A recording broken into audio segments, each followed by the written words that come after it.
Well, hello everybody, and welcome to another episode of We Watch Shudder. It's another month, March 2024. I don't know what that has to do with anything except that it's the truth. My name is JD, and who's here with me? My name is Michelle, and one of us speaks only lies, and the other one speaks only truths. Oh And I shit! just What? create I a don't know paradox which. because it I is don't know which March. one I am. Well, we both spoke some truths, so I guess I already broke the universe because it is Oh, March. And if that statement that I said is true, then I cannot be the liar, but then I am the liar because one of us only speaks lies. yeah, but So, sort of the same thing. Because what I said was I don't know which one I am. So mm-hmm. if I'm a liar, I do know which one I am. But if I'm But telling you the could truth, truthfully say you don't know. I don't know. You Okay, might yeah. not know you're the one who tells We should truths. probably talk about movies and not riddles and shit, because clearly I don't know what I'm talking about, and I don't want to be embarrassed That's any fair. further. Michelle, what are we doing here? Well, questioning our existence, Yeah, that's wondering pretty much why it. we're even here, what's the point. But aside from that, we do watch Shudder movies. Yeah, and So, some other movies sometimes. This is a movie this week that we're talking about that is not a Shudder movie, but it's available on Shudder just starting today. Beautiful Kismet. Michelle's been on me forever and a day to finally watch this one, because it's one that she I know is at least I believe is pretty fond of. We've talked about it before. I'm gonna feel real dumb if I've completely forgotten. But Ghostwatch is what we're talking Ghostwatch. about. Michelle, tell these people what Ghostwatch is. You're the expert on Ghostwatch. Yeah, so it's from 1992. I'm going to still have a Riley, stop eating my spoiler-free sock. section. Sorry, guys. I don't mean to. I forgot the microphone was in front of my face, and the dog is trying to eat my sock. Michelle, please go ahead. That's way scarier than Ghosts. But Ghostwatch was something that aired on the BBC in 1992, and it pulled a whole War of the Worlds thing where people did not know that it was a mockumentary. And if you haven't seen it, it's worth checking out. I'm kind of half going into a review, and I didn't even mean to do it, but just watch it and then be like, huh, how would I have felt if I just stumbled across this in 1992 and not knowing that it was a mockumentary style thing. So we're gonna talk about it, and I'm just gonna start off right away by saying 4.5. I love it. I love the concept. I think it's kind of it's very funny to me that it caused, but it's like a whole Blair Witch thing. I love that. I miss the days when you could be psychologically ruined by movies that you stumbled across on TV. So 4.5, Ghostwatch.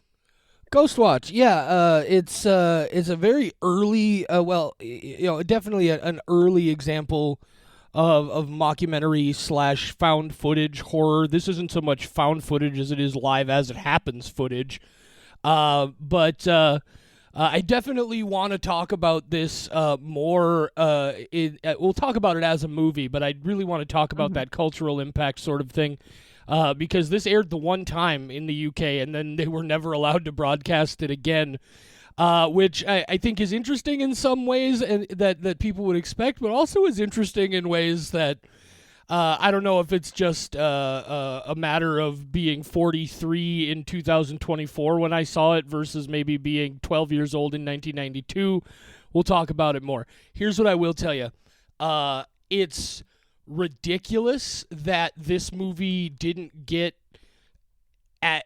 didn't get nearly the talk that other movies got when Blair Witch hit, and people immediately started talking about, like, oh well, this movie did this, or they talked about The Last Broadcast, which was in similar time frame, or Cannibal Holocaust, which goes way back when.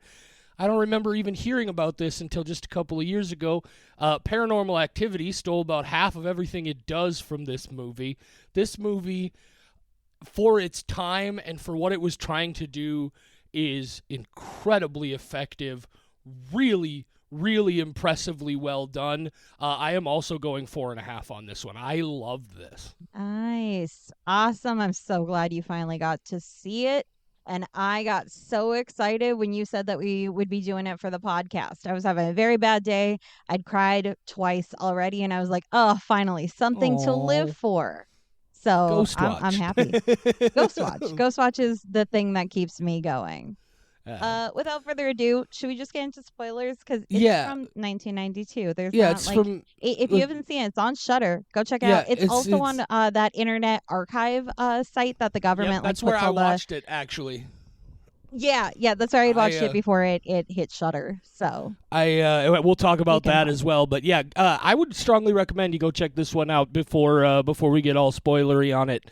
But Michelle, Yeah. why don't you then go ahead and break down for the genophiles out there?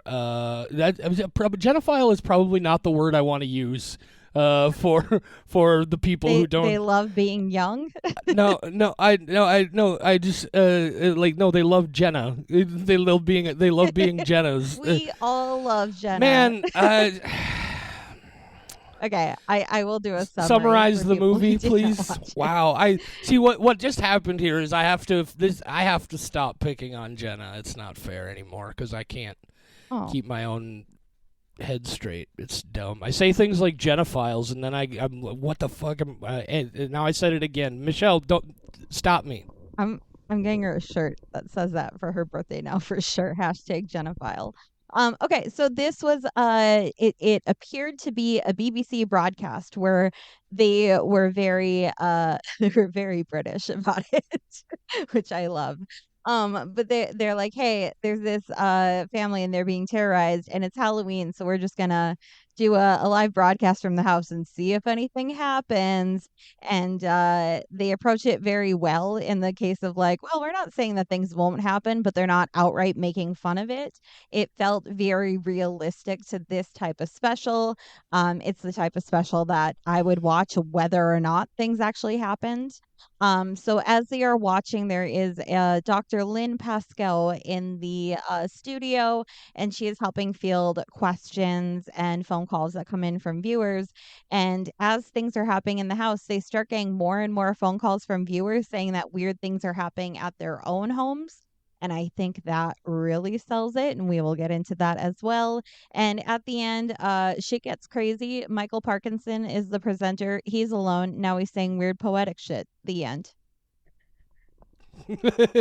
Yeah, I mean that definitely gets the point across there. I think. Yeah, it's we're doing a live broadcast from this supposedly haunted house to see if we can spot any it prefigures ghost hunting TV by several years. The idea of doing it as a live broadcast, this was obviously produced weeks before it actually aired, but produced to resemble a live broadcast. All of the presenters in here, Michael Parkinson is not an actor. He was a TV presenter, right? He's a TV personality.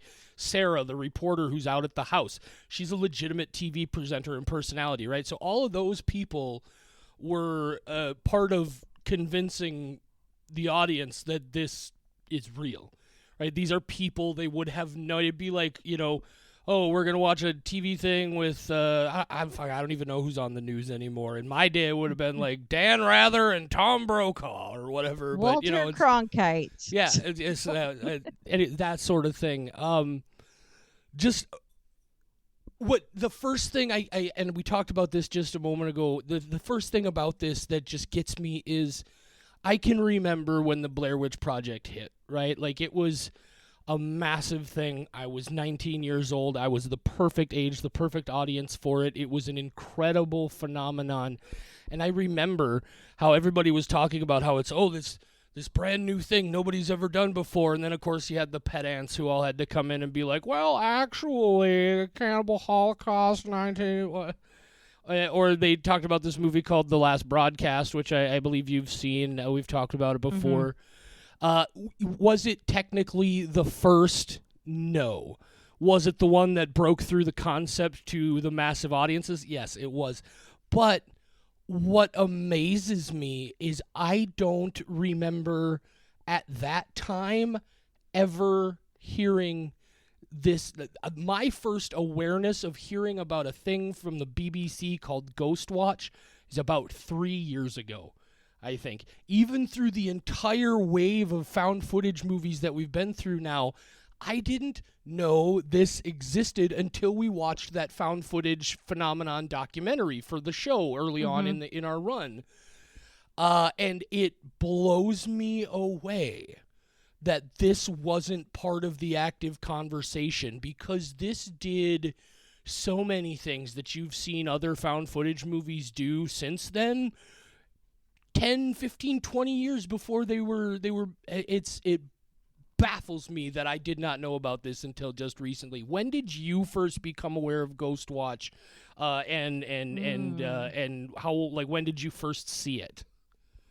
Yeah, I've known about Ghostwatch for a long time. I don't remember the first time I watched it, but I would say recently. And by that, I mean sometime within the last 5 years, because I have no concept of time, but definitely not like 1992 when I was 3 years old. It's not something that like I was there for. So I had seen it fairly recently, sometime in the last couple of years, when I realized that I did have access to it on that Internet Archive site. Watching it the first time, this is one that you don't know a lot about it generally. Like you said, it's not part of the conversation, even though it should be when we're talking about very realistic found footage that freaked people out and they thought was real. And I had heard of it. I had it on my list, but it had been so long since I had heard of it that I didn't fully remember like this is the style of it. So even going into it in like the 2020 era, I it took me a bit to be like, oh right, this is staging a haunting. I thought it was like, because they've been a while and they sell it so well that the host and the reporter are actually a host and reporter. They aren't acting, they're playing themselves and just being told like, present this as we give it to you. Okay, yeah, I do that anyway. So they sell it so well that I was like, oh right, this is just like a weird special that was on BBC that I wanted to see. And then, oh wait, no, it's not. So they even got me a little bit of like, right, I remember this is not a real thing. This is not like a quirky special that was on. This is actually like a movie kind of. So yeah, it's great. I love Yeah, this. now that does bring me to another thing though that I do want to talk about it here, because obviously, look, we don't need to talk about the movie. There are a couple of things specifically about the movie as a production, about in its Mm-hmm. execution, that I'm going to want to touch on. But this is a movie that it's especially, and I think maybe a lot of why it wasn't a big part of the conversation is maybe tied into that idea that, like, it was broadcast the one time and then never shown again, and it was almost impossible to find a copy of it for the longest Yeah. time. So that Yep. might be why and also why it's come back into more discussion lately. But so there was all this controversy about it, right? And I was reading on Wikipedia, and they're talking about people. I think it said something about a million calls to the BBC or something, some absurd number of calls to the BBC from people, uh, and people who, like, there are two kinds of calls they were getting, and one of them I get, and one of them I kind of don't. Like, the people who are like, what the fuck do you think you're doing putting this on TV in prime time where, like, children and, like, cause it's intense, especially, and something I'll touch on in a bit, like, especially if you take it and you're able to put it in the context of it being a live broadcast in 1992. There's no fucking pause Mm-hmm. and rewind. There's no, like, you're in the heat of it Yep. and shit's coming and going, and, like, you might not have seen something that somebody else happened to catch, and now you're arguing with your friend. Like, no, there was something there was not. Like, I can see how this was so effective at the time, and so people being like, and, like, it starts talking about pedophilia and child molesting Yeah. and child Yeah. murder. They start talking about how this guy hung himself from the doorknob and his cats ate his face. Like, it's Yep. pretty fucking intense for it. So those kind of calls I understand. Like, I don't necessarily agree with the positions or whatever, but I get why they got those calls. I do want to talk about the people who thought this was real. Because, okay, I get it. These were real TV personalities, right? These were known TV studios. Like that's a real location. That's not a set. When they're doing the shots outside that house, they're actually on location, recording that on a street. In like these are all real places. I get, but some of the performances in this, especially the children, God bless them, are so. There's so this movie has a lot of moments that just say acting. It's like there are I have to be fair. I am of course saying this having seen this movie just for the first time in 2024 after having been exposed to a generation or more of movies that have come in its wake. Right? I've seen a lot of things. I guess maybe even if I was like 10 or 12 at the time this was on TV, I could see how I might buy it, right?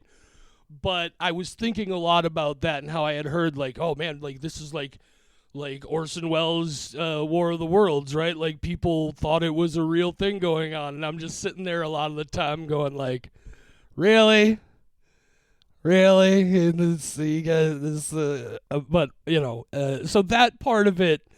I had to contend with while I was watching, but that's not the production's fault, right? That's something about its legacy that I find interesting. I can definitely see though why people would have been like, if I was a parent in my 7 year, like this would have given me nightmares at 7 years old, and I would have been very upset that they put this on TV in the middle of the evening when my kids could see it. I want to talk about then the movie itself and its effectiveness and how it works. The special effects in here are very subtle, but very, very well done. How do you feel? You're the more big into found footage and ghost stories as a general rule than I am. How do you feel like this played in those levels, and what parts of it, so far as the scares and and that experience, really worked for you? I love this because of the simplicity. And part of it is 1992. So you're bound by what you're technologically able to do. And that was not very much. So instead of trying to really force something, they kept it very simple. I mean, one of the big like early on scary moments they show was the one of the girls like actively doing it. So then you feel kind of dumb being like, oh, it was just a girl. It wasn't actually like anything. So they're relying on that kind of thing, but that was so effective before you actually know where it's like her. I can't remember if she's like pounding on the door. She's hitting something against a door. So they're doing that kind of scare, and it works. And I love it. I love that they keep it simple, and they don't rely on a lot. They cut away at the best Okay, moments instead of so trying to show you something. you saw all the ghosts in this, right? Yeah, but they're minimal. Right, but They're no, I near just the end. Yeah. I no, there's ghosts throughout this entire movie, Michelle. Did You you mean did like you the ones that you just see hints of? Yeah, that like appear in the Yeah. background in other parts of the film. Right? Like okay, so there's that here's where it all starts for me, right? There's Okay. that sequence where their first caller is that lady, and she was like, I'm pretty sure I saw the shape of a person standing Yep. in the back of that photo. And so they roll up the footage, and they roll the footage, and the first time they roll through it, when the lights go out, you can very clearly see the outline of a figure in the back there. But Mhm. but Michael Parkinson, the presenter, denies it. Just flat out talks about it like it's not there. And so they rewind back, and then they play it again, and it's not there the second time. And then I was like, all right, what the? And then there's a moment where it's almost there and it's not there. And this is where, to be fair, I probably cheated a little bit, because I said to myself immediately, I got to know if that fucker was in the back of the. And so I went Oh back wow. and I wound They it didn't have back. the option to do that in 1992. Right, and that would have driven me insane. I went, it's not there, Michelle. The first I know. time through, it's not there.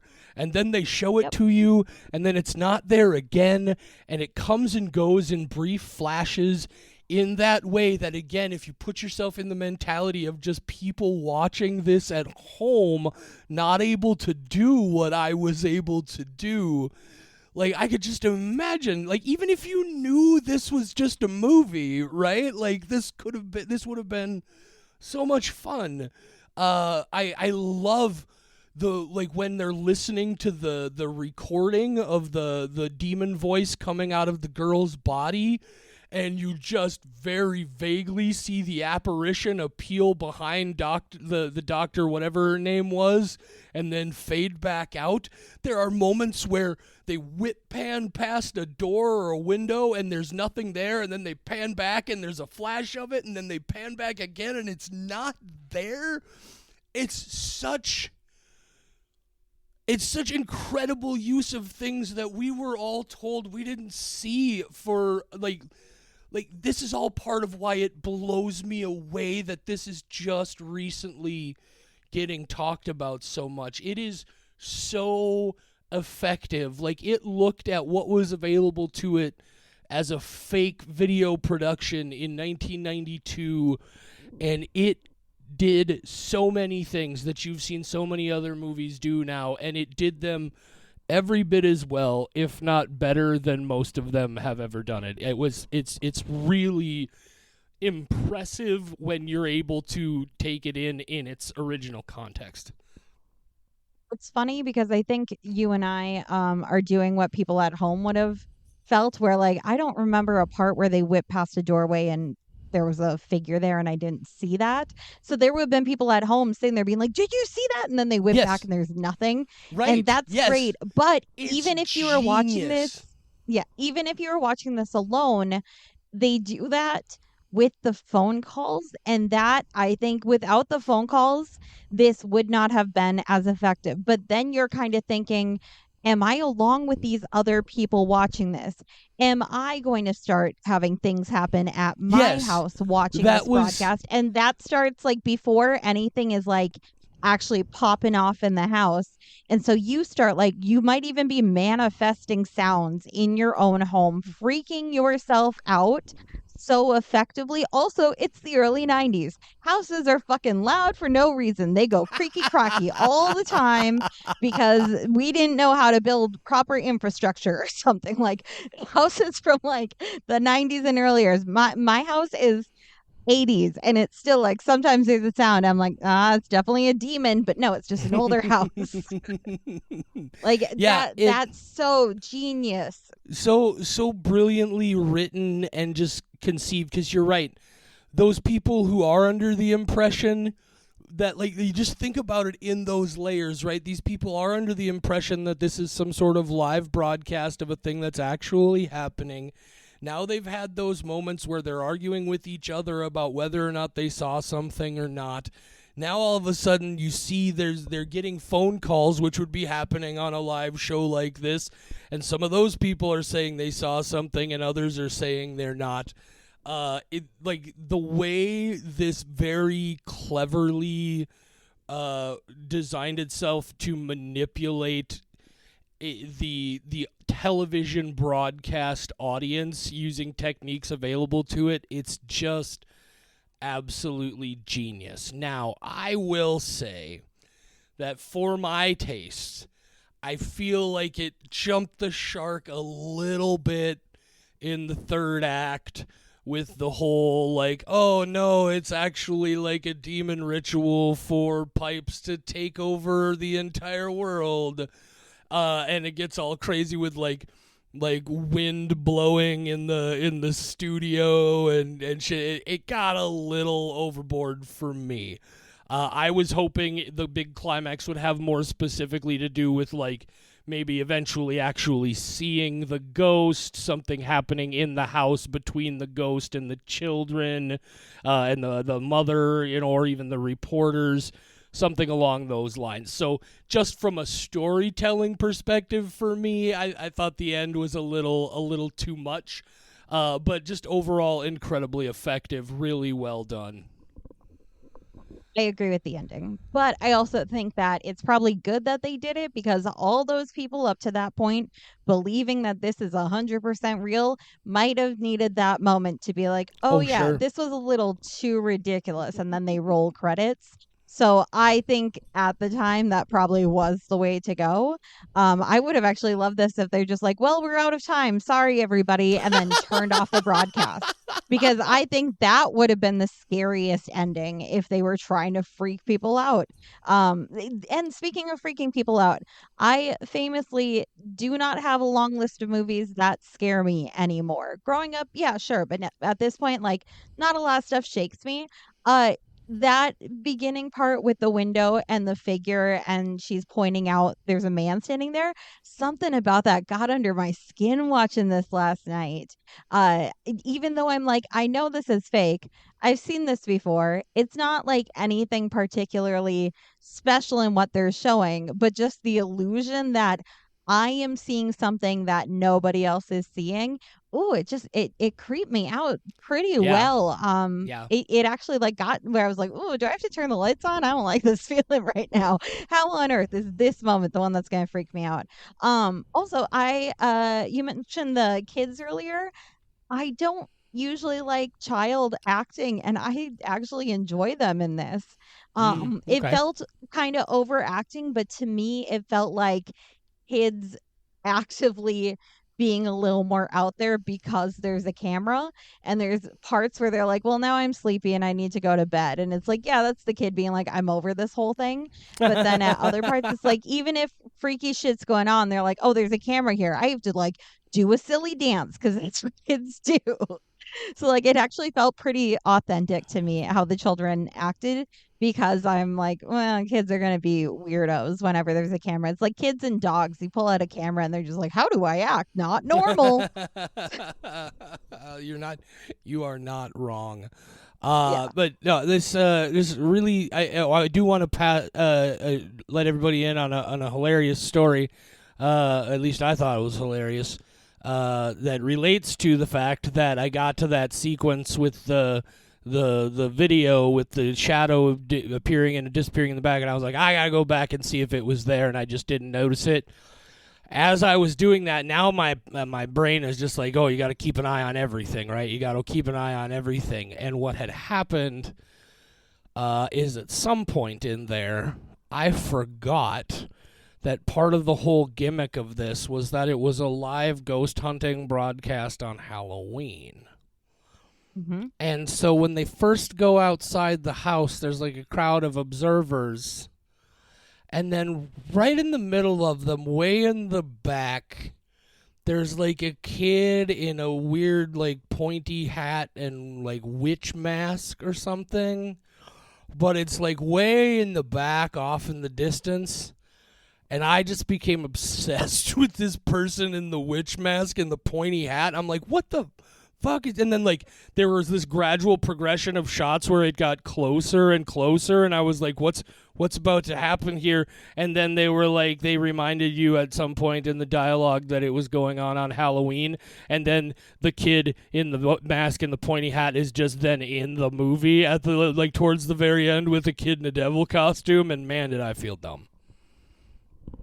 Cool story, bro. I know, but Next time I watch this, I'm gonna actively just watch that kid. They'll be like, also, is that an apparition? How does no one else see him?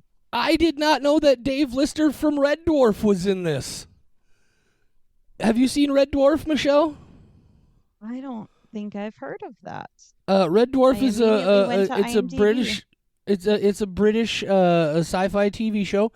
Craig Charles, the guy who was the funny reporter who jumped out of the closet Yep. with the mask on. Craig Charles plays Dave Lister from Red Dwarf. So the gimmick of Red Dwarf is an intergalactic mining ship, and Dave Lister is a janitor. And then there's this guy Arthur Rimmer who's just like he's like Cliff Clavin as like a space ensign. Like he's the low guy on the totem pole, but he imagines himself the boss. Anyway, Dave Lister sneaks a cat onto the ship, and he gets caught with the cat, and you can't have a cat. So he gets sentenced to spend the rest of the trip in suspended animation. and the cat's supposed to stay with him. And then he's in suspended animation, but then there's a terrible accident, and everybody on the ship dies. And he's stuck in suspended animation for like 4 million years. And then when he finally comes out of the pod, the cat, who was not with him in the pod because it escaped, has now evolved into like a whole species of cat people living on the ship. And his only companion, Dave Lister's only companion 4 million years in the future, is the cat people and a hologram that's a replica of Arthur Rimmer, because it's a replica of the last person who was alive on the ship or something. Anyway, that got way deeper than I wanted it to. It's fucking hilarious. It's called Red Dwarf. If you've never seen it, you should go see it. The grindcore band Carcass makes an appearance in one episode. It's pretty great. Wow, that was super. Tubi. That was just a super boring ramble about Red Dwarf. No, I've never heard of this. I had to go look it up. It's Michelle. On Tubi, and goddamn it, 74 episodes. Mm-hmm. If it was 20, I would be like, hell yeah, I'll watch that whole thing tonight. But it's 12 years of a show. That's going to be a commitment. It's a lot. I'll try. It's real good. I'll check out some. The problem is I'm a completionist, so if I watch one, I have to watch all 74, even if I don't like it. So I have to be in a mood for that. Sweet. So, this Ghostwatch episode is now a Red Dwarf episode. I don't even remember exactly what led me to that. Oh, that was a thing I wanted to talk about. One thing I did love in this movie, just because it was one of the performances where I was just like, oh, acting, and it wasn't one of the children, because it was just so arch and so ridiculously rude. But when the American scientist is just like punching holes in all the ghost theories, and he's just such a dickbag about it, that guy his name is Colin Stinton, I guess. I don't know what else this dude might have done, but goddamn, I enjoyed every minute. He was just chewing scenery, just being a smarmy asshole. It was so rad. Oh. And then there's that moment people make fun of Americans. No, I'm kidding. Make fun of us. There's that moment where that lady calls in, and clearly they prefigured these calls coming in about people being mad because the movie was scaring their children. And the dude is just like, ma'am, I think you should probably turn the TV off and send your children to bed. Why are your children even watching television at this hour? I was just like, how did people actually talk to people like that on TV in England at this time? BBC, is that a thing you did? I hope so. I guess maybe it was, but I was just like, that guy is such a dick right now, Michael Parkinson. Anyway, I want to check out more that was written by this guy who wrote this, Stephen Volk. I have not seen anything else. He only has 14 things on his IMDb. One's a short, one's a podcast, so not a lot of stuff on here, but I want to see more, because the more we talk about it, I'm like, man, that's so genius, thinking ahead to that kind of thing. So like people calling in, and yeah, I really, really love this. It's so really, well done. Yeah, really well done, really effectively made. And again, especially if you're able to put yourself in a headspace where you're trying to think about it and experience it as if you were watching it on live television in 1992. Very, very, very effective. I really enjoyed this, and I expect it is not the last time I will have seen it. Also, I do want to say again, so it is available on Shudder. I watched the version that's available on the Internet Archive, and the one on the Internet Archive is not quite as high definition and pristine as the one on Shudder, and I strongly recommend you watch. Like, if you can find a copy of this that's all like haggard, like an old like 5th generation VHS copy, that's the way you should watch this. You should watch this in the most haggard presentation you could possibly find. Here's what I want you to do. I want you to like make a VHS copy of this and like artificially age it, and then just go around showing it to your friends, just like, look at this weird fucking thing I found. They showed it on TV once and never closet. Again. What does the BBC have to hide? Well, you know that it's fiction because there's no commercials. That's how you know that it's not real. Well, not in the BBC. What do you know the about BBC British doesn't have television, Michelle? commercials? Clearly nothing. Not a lot. No, I'm just a I stupid American. I do want to point out, because I'm Captain Pedantic, the Shudder description of this film says no warning indicated the special was scripted. But I would also like to point out immediately that the Wikipedia makes it very clear that, in fact, this program aired under the Screen One drama banner, very clearly indicating that, yes, in fact, it was not real. So but there was a to warning. the argument against that is that if you're flipping through the TV and you're not familiar with the schedule, knowing that this is when they show movies, because that was the thing that they would show a movie at that time slot. If you don't know that they're showing movies and you miss like anything in the beginning, that would indicate, holy shit, that's terrifying. And it was 1992. They didn't have incredibly easy to locate TV guides. They probably Michelle? tuned in 5 minutes late to everything. Michelle, in my defense, I did make it very clear before I even made the argument that I was being very, very, very pedantic. It doesn't say. And I'm just remembering the 90s. All I'm Those were a saying good is, time. all I'm saying is, if this had said only one brief warning indicated the special was scripted, but it says very specifically no warning. And Well, maybe the people who wrote that are in from fact- the 90s, and so they can't fact check. This is They don't have Wikipedia. This is why sometimes Michelle doesn't like to do podcasts with me, is because sometimes I become Captain Pedantic. No, this Captain is Pedantic. guys, I would watch the shit out of that Captain show. Pedantic. Oh my that would God! be, Don't even talk man. about Red Dwarf. Captain Michelle, Pedantic, where he's just like correcting his crew. I need you to get your creativity on, and we need to start up a TikTok thing called Captain Pedantic that I will star in. Let's do Captain Oh my God! And the Pedantic. entire thing, they don't go on adventures. They can't Michelle. even leave the bay. Michelle, Oh my stories God, of stories of the pedantic. I host trivia games out in the wild a couple of nights a week. I had a trivia game the other night where the answer to one of the questions, it was a question about the Russian space program. The answer was Sputnik 1, because much like, say, the Apollo and the Gemini programs in the United States, the Sputnik program had numerous different editions of the Sputnik program. And I asked people to tell me what the name of this one satellite was, and I asked them to be specific. And it was Sputnik 1, and they all just said Sputnik, and I gave none of them points. And they got mad at me, and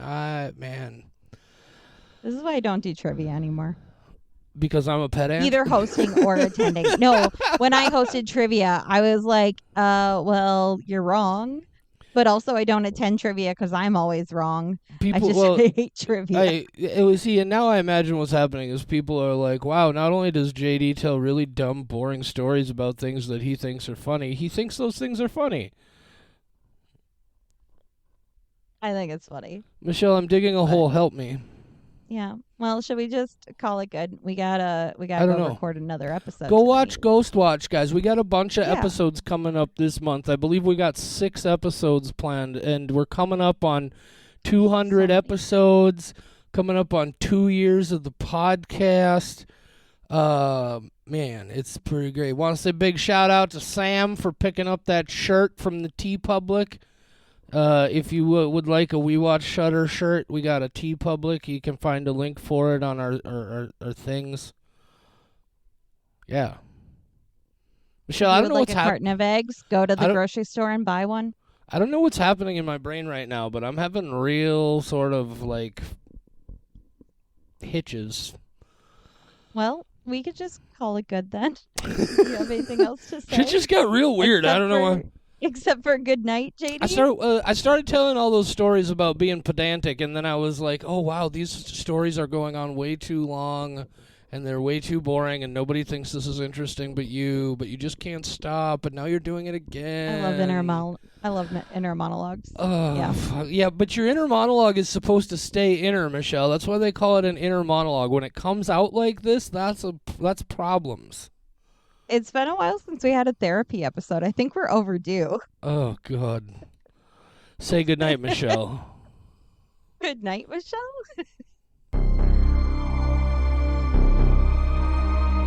For more horror content, visit WeWatchShutter.com, where you'll find our world-famous, patent-pending Ghoul blog and Squelch files, as well as a schedule of upcoming episodes. Find us on social media at WeWatchShutter on Facebook, Instagram, TikTok, and I guess Twitter if you're still doing that for whatever reason. You can email us. mail@WeWatchShutter.com is the address. mail@WeWatchShutter.com. You can even call and leave us a voicemail, 701-566-9510. No, really. 701-566-9510. Give it a shot. See what happens. We Watch Shutter is a production of Rat Factory Media.